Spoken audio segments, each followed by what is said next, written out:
والله هيك بعد ما اخذ روح شغلة نص ساعة وبرد معنا راح نقطعه. اول شي رح افرجيكم ارضيته، وبسم الله الرحمن الرحيم. شوفولي على هالوجه وهالقفا، شي ما بيشبهه شي طاول.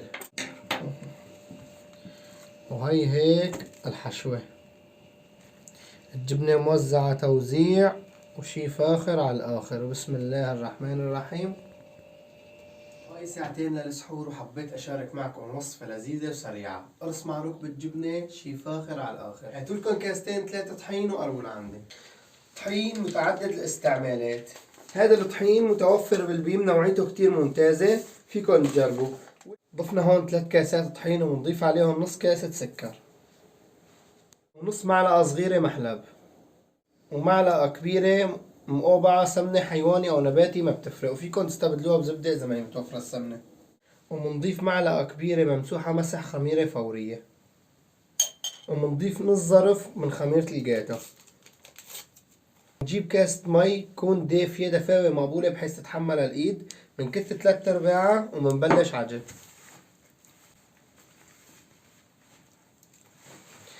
شايفين في أسهل من هيك عجينة وأسرع من هيك قرص معروف.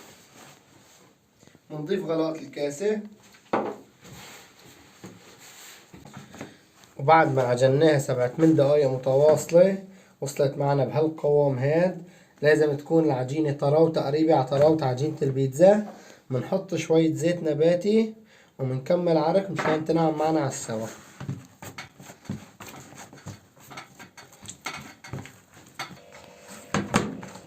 وهلا بنعيف العجينة دقيقتين 3 ترتاح لوقت ما نظبط الحشوة ونرجع نشتغل فيها. بننتقل لتحضير الحشوة. بلزمنا 100 جرام جبنة قشقوان و100 جرام جبنة خضراء. الجبنة الخضراء لازم تكون حلوة، إذا كانت ما متوفرة الحلوة بتجيبوها مالحة وبتنقعوها ساعتين بالمي حتى تروح الملوحة منها.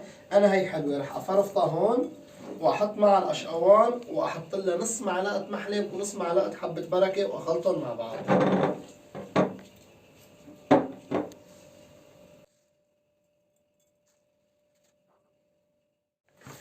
وهلا بنقسم العجينة لقسمين متساويين يكونوا بشكل تقريبي، وبنعمل لهم العملية اللي اسمها عملية التكوير بهالشكل هاد.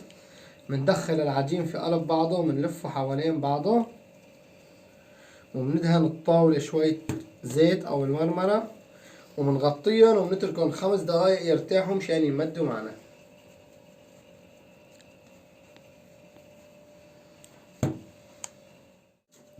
وهلا هيك بعد 10 دقايق ربع ساعة تريح اختمرت العجينة معنا شوي. بنحطها هيك ونرقها شوي بالشوبك. بسم الله الرحمن الرحيم. بنرق الطبقة الأولى بهالشكل هاد، بنحطها بالصاج. طبعا أنا هون دهن الصاج زيت مشان يفتح معي هلا المعروك. وبنحط الجبنة ونفرفدها عليه.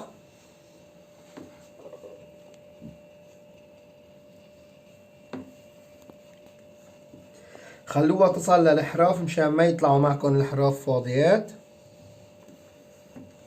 بهالشكل هاد. وبعدها بنمد الطبقة الثانية.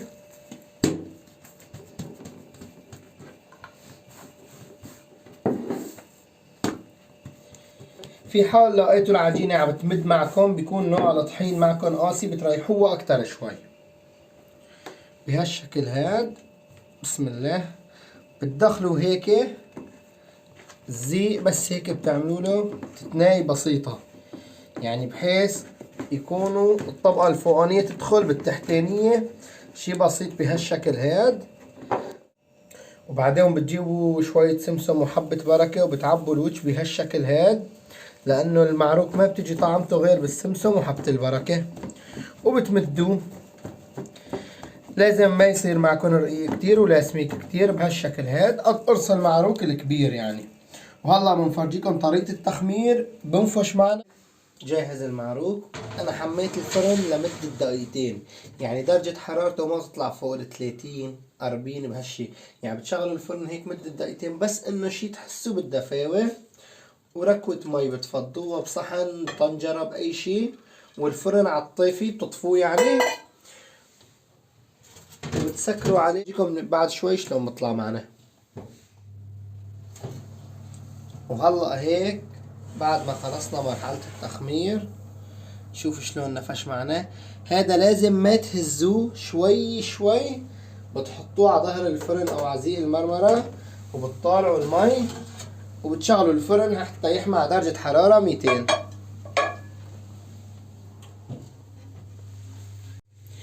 وهلأ بنسكه بالفرن وبنوطي الفرن على درجة حرارة 170. إذا كان فوق وتحت بتشغلوا فوق وتحت، وإذا توربو بتشغلوه بتحطوه من فوق الشي. بسم الله الرحمن الرحيم. شوفوا هالنفشة وهالوقفة. قبل ما يصير هاد اللون ما بصير تفتحوه، وهاد لسه ما استوى بده شوي، بس ممكن الشي يكون مثلا بده تديير حسب الفرن، انتبهوا على هالقصة. وهلا هيك بعد ما اخذ روح شغلة نص ساعة وبرد معنا، رح نقطعه. اول شي رح افرجيكم ارضيته.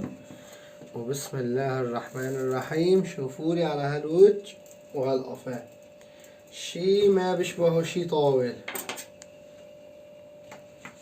بسم الله الرحمن الرحيم. وهي هيك الحشوة، الجبنة موزعة توزيع وشي فاخر على الآخر. بسم الله الرحمن الرحيم. وهذا هيك مشان يبين عليكم طراوته. هذا المعروك الممتاز دي يكون طري كتير كتير، تكبسه ويرجع. وهيك بنكون وصلنا لنهاية الفيديو.